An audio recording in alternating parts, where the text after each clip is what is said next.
who are the two people that you're going to have to take care of in life? A lot of times people say, my family, my kids, my wife, or my husband. Here's the thing. The two people, the most two important people in your life is who you are now and the older individual that you're going to become one day. And depending on how well or how bad you take care of yourself, that's going to be a good conversation or a difficult conversation.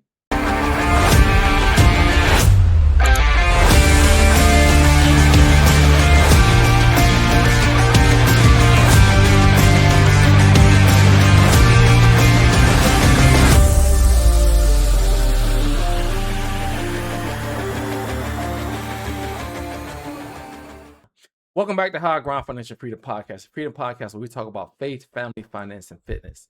And today I'm bringing on Mr. Ronald Pettigrew. All right, Mr. P, welcome back, because you was on here before.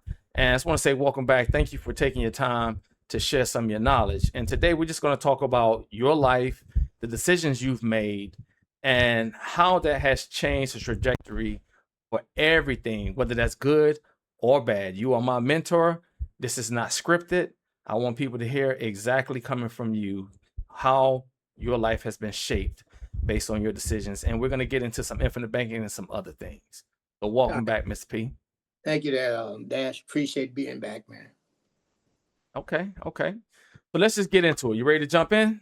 Yeah, I'm going to do the best I can. I'll give you all I got. I know you will, Mr. P. So let's talk about your life. How has your life been as a 70-year, I'm not going to say old, you're young individual?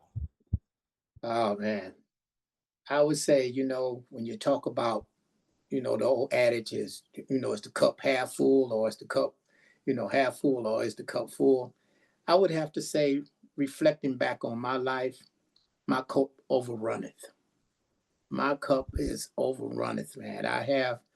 I can sit here and dwell on all the regrets of woulda, coulda, shouldas. However, I had to live in this space today and do the best that I can from this day going forward to the next day. And I make the best decisions that I possibly can. A lot of it now in the space that I am in is about what good can I do for others? That's just the space that I am. How can I be a blessing? The word says you're blessed to be a blessing. So this is the walk that I choose to walk in today is how can I take care of the next man? If somebody need a hand up, how can I be that hand up for a person? Now, being where you are right now in life, how has, like when you were younger, was it always easy to make smart, sound financial decisions or just decisions in general? Let's talk about that discipline to get you where you're at right now. Well, it's like I say, it's a journey, and that's what life is. Life's a journey, and what I can reflect on are some of the most significant people that were in my life. The two that I can recall was my mother and my mentor. My mother, as a child, I would always hear in the household, always keep a dime in your pocket. You never know when you need to make a phone call. And I would hear that repetitively. So that always caused me to want to keep some money in my pocket. And how true that is to always be able to take care of yourself financially. Because if you're financially broken, it seems like your world will be broken. And you're always grumbling and having grief and gripe because you're not able to meet the needs that need to be met. So I would say, you have to look at saving a penny today to have a dime tomorrow. It's not difficult and it doesn't take a lot. It just takes the discipline and the decision to want to do it and then just do it. I mean, but what if you're already in a financial bind right now? What if you're living paycheck to paycheck? That could be seen as difficult. What would you say to someone that's already in this bind? Well, just like you got in, you can get out. Mm. You just have to make a decision and be disciplined to get out.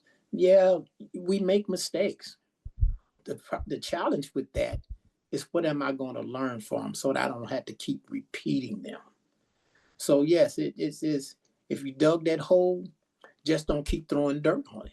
Figure out a way that if you had to crawl out of it, if you had to ask for some help out of it, but make a decision. And that's so important. It's the decisions that you choose to make where you are now to get to where you want to be. And that's also important. Is to have a look and see where you want to be. Whether it's setting a goal for yourself, which is important, or just saying, you know what, next year, I'm going to make sure that it's going to be better than this year. And get on that journey of, there was an old adage that when I was in grade school, when we was in kindergarten through third grade, and I never forget our motto, and I still live by it today. And it says, "Prepare for tomorrow by doing well today." And if you just did that, how do I make my todays good so I can have a better tomorrow? And it's inch by inch, step by step, and you'll get there if you're determined, if you're disciplined, if you're focused. All these different adjectives is what it takes to get from where you are to where you want to be. And I know you're all about helping people, but I guarantee you, had you not set your life up for success, your goal would not be helping people. You might be doing the Walmart thing with the stickers, which is okay. It's nothing wrong with that. But your Correct. life would be a lot more about survival right now. I know you do a lot of traveling. You got the nice cars, you got the rental properties, you've done all of this stuff, and it's based on the sound decisions you made as a younger gentleman. Right. Well, I had a, like I said, it was two people in my life, and one was my mother that gave me the initial fire under my belly about, saving a dime for tomorrow. The Mm. other person was my mentor, awesome man that I spent a lot of time with, listening to and applying things to. And when I looked at his life and how he had positioned his life, um, he was a businessman, but one of the other things he did was he had rental property. So I began to get on that track. Of course, I did, I was a full-time employee. I was in the military reserves. I was started a automotive bodybuilding shop in my garage. So I had that entrepreneurial spirit. And I always had a vision of, you know, I can be a lot of things, but one thing I'm not going to be is broke. And that was a driving force in my life, was not to be broke or have to be depending on handouts from someone else to take care of my livelihood. That was a motivator for me. Right. But also, you know, being able to save and invest money. When you invest money, you can expect a return. And I did it all. I invested in stocks and all of those different things. But the one that brought me the best rewards was uh, accumulating real estate. I would always say, have, if possible, put some real estate in your portfolio because it gives you so many advantages than just your bank account. You get your tax deductions, you get your write off, you get so many other things than just making some interest on your Just some money. just some cash flow. Mm-hmm. And I know a Cash lot of flow. people saying like, okay, where am I gonna get this extra money from? And that brings me to you sharing with me back in, was it 2012? When we first met and we talked about the whole infinite banking, taking insurance policies. And I Mm-hmm. remember you sharing this with me. And I was saying to myself, this guy is trying to rip me off. Here it is. I got my stocks, I got my bonds, mutual funds, I got my TSP. And because everything you said, it sounded good, but you're like, okay, put your money here in this insurance policy. It's going to grow tax free. It's going to get guaranteed interest. You can borrow against it. And even when you borrow against it, the money's still going to grow. And I'm like, Mr. Pettigrew, at the time, Miss Pettigrew, that there's no such thing. There's no such thing. And I like to think about it like salvation, like Jesus. And Mm-hmm. that's who that's why I wake up, Jesus in my life. Correct. For people who don't have Jesus in your life, don't get offended. It is what it is. And it's like free salvation. It's too good to be true. It's where we take and say, you got to do this, you got to do that, you got to earn your way into heaven, you got to do it. We complicate it because it's so simple. And we feel like we have to add all this extra on top of it. That's the same thing with infinite banking. It's so simple and the benefits are there, but it's so simple that it's like, that's a scam. There's no such thing as guaranteed interest or borrowing from something or taking loans and without, somebody checking your credit score. It's so simple. We overcomplicate it, and then we end up missing out on something that's a blessing, not a potential blessing, something that's a real blessing. And for years, even after you told me all this, I blew it off. Even though we stayed in touch, I blew it off because the information was too good to be true. And again, we overcomplicate things that are designed to help our lives. And that's an easy place to start to get capital to put into those real estate properties that you were discussing earlier. Well, Dash, we as individuals, we have certain programmings. And as a child growing and being acclimated into the world, we're always told, don't do this, don't do that, don't do this. You're going to get that. You get a spanking for this, you get a punishment for that, and da da da da. And these things set up barriers in our mind to look at things that are good for us as something that's going to be bad for us. So we have to, the issue is learning to overcome that. And how you do that is by stepping into the thing that you fear. Because once you step into the thing that you fear will go away. Mm. It has to go. The light will overcome the dark. So, and a lot of it is just procrastination. That's one of the biggest enemies. It's just procrastinating on things. We got all the information at our fingertips. Everything you want to know is at your fingertips. Right. People, the internet and AI. It's all right there. However, the biggest enemy is getting to know thyself. Know thyself. And if you built a model of fear, it's going to be difficult for you to overcome. But the greatest thing is that you can be an overcomer. This is what said, be an overcomer. If it's nothing more, how can I reprogram my thinking? The thing about it is you don't get too old to learn. You can always learn. And even in myself today, I've accomplished a lot of things. However, I still am making decisions to work on myself. And one of the things that I began to do is to rewrite my script in my head. I've had some ailments that was kind of debilitating for me. It kind of made me step back and want to throw in the towel and go through all these low points in my life. And I had to have a talk and say, you know what, that's not me. So what I decided to do was through one of the podcasts that I'm on Sunday mornings with all the brothers, and we're talking, is every morning I wrote out a little script for myself. And what I do is I had to look at, other than myself, who else in my life that I can lean on, that can help support me, who can help bring positive inputs into my life. And the only person that I can think of was, Lord, thank you for making me an overcomer. Thank you for strengthening me. I only have to be like, I only have to keep believing that I am healed and remove all doubt. I thank you for this day, Lord, of blessing, courage, and peace. So let the healing begin with with the strength of the Lord and myself. So if God is for me, who can be against me? Mm. Faith power works wonders.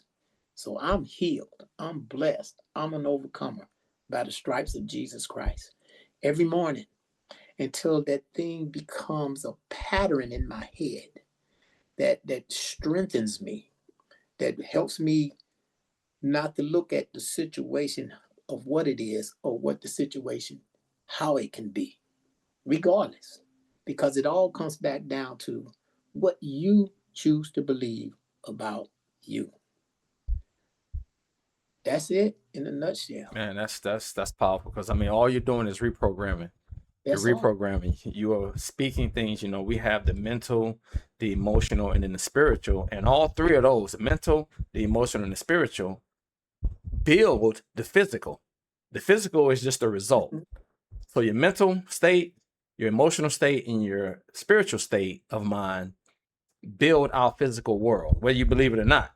If you sit there and mentally negative, emotionally negative, spiritually negative all day long, your physical is going to take all of that in, and that's what's going to come out. Negativity, negativity, negativity. But if you're reprogramming your mind and you starting off with something that powerful every day, guess what's going to come out? Your mind's going to get sharper. Okay, emotions, spirit. And now what's going to come out in the physical realm is just goodness. You're going to have challenges, but then you're going to be strengthened by something like that. So that's powerful. Right. I mean, man, and the thing is, you keep finding something new to strengthen yourself, to move into something better. And like I said, the conversations you're having now with yourself, you can look back and say, I made smart decisions. Even if you got problems, you got the money to pay for insurance. Insurance is insane. It's insane what people have to pay to be taken care of. And we live in a world where it's like, you go get help. First thing to ask is, well, what insurance do you have? Come on. That's the first question. What about just the care? And that's a whole nother topic. Okay. Right. But sound decisions, rebranding your brain, Right. that's, man. So what would you say to somebody that's truly struggling right now? I know you talked about the financial part, and they're hearing this and they're struggling just mentally, emotionally, spiritually, physically. What advice would you give them?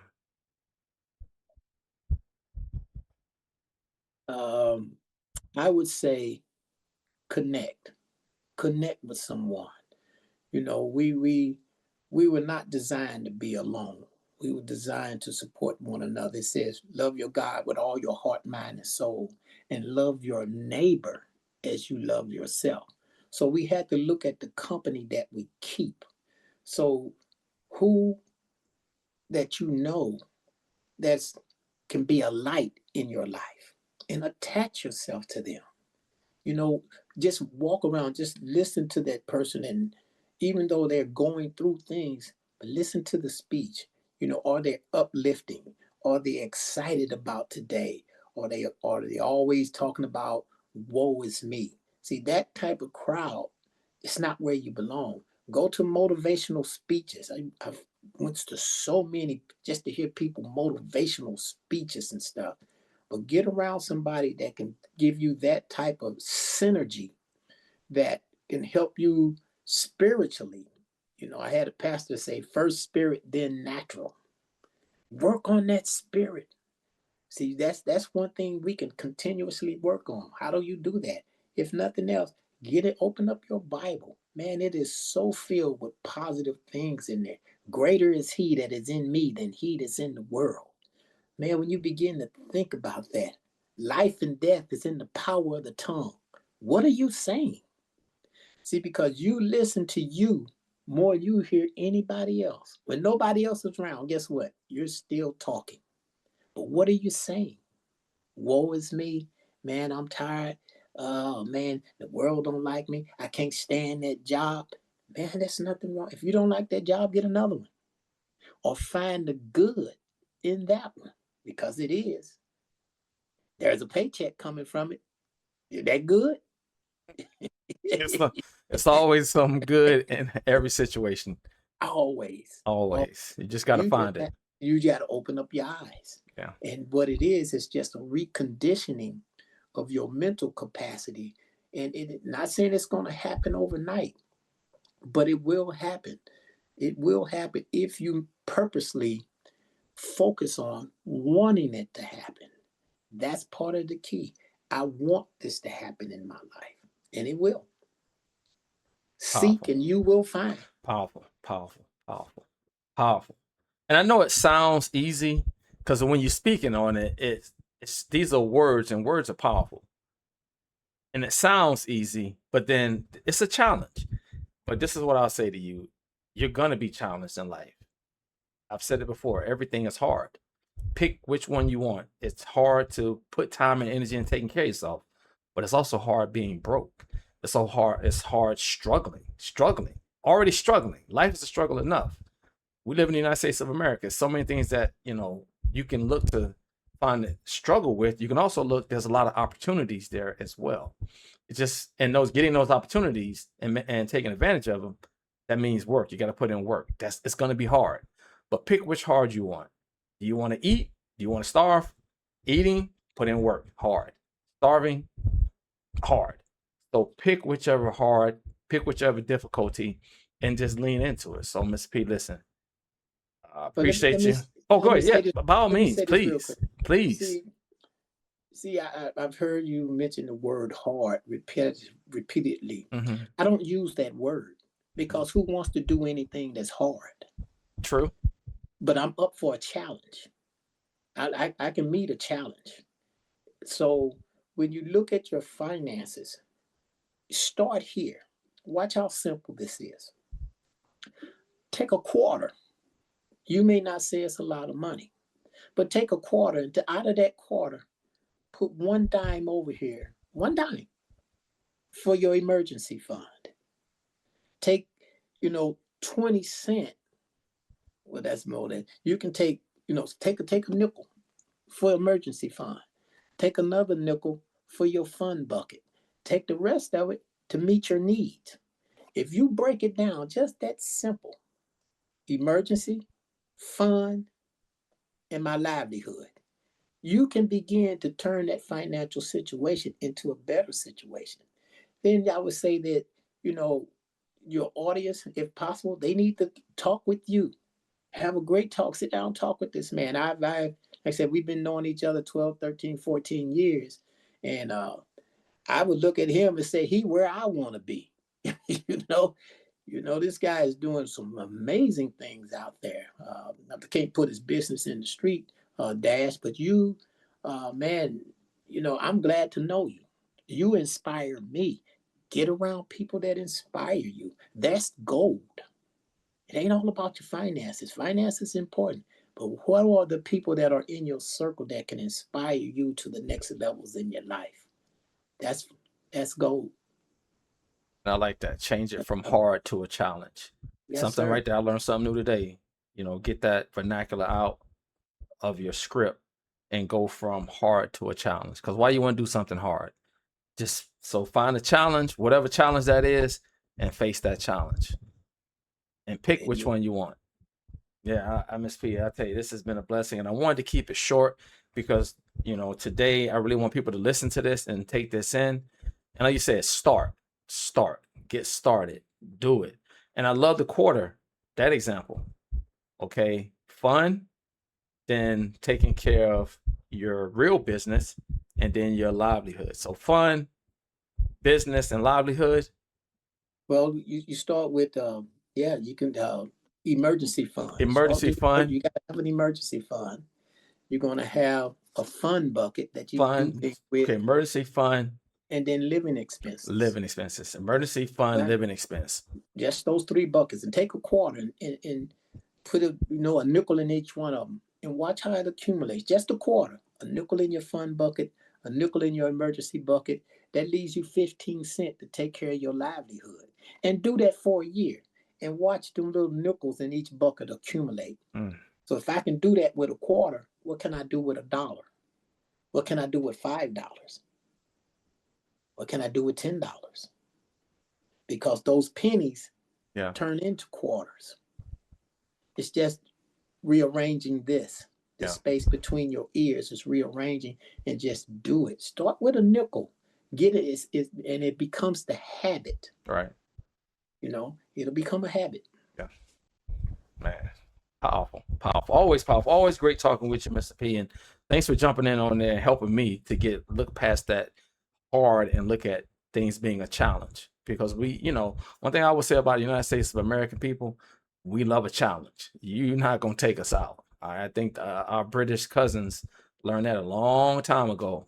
Got some pioneers, and You got the biggest army, but yeah, but we're friends now. So we're friends, you know. But listen, take these nuggets, take them, think about the conversation you're going to have one day when you're 60, 70, 80 years old. Start making these decisions now. Like Mr. Pettigrew said, it's not about money. It's about the opportunities. And money is just one way to put a whole bunch of nonsense over here so you can focus when you get older on just doing whatever it is you want to do. You know, you don't have to do anything when you make smart, sound decisions. You get to look at your life and say, this is what I want to do. So I hope you all have a great day. God bless. And please, let's continue to get that financial freedom.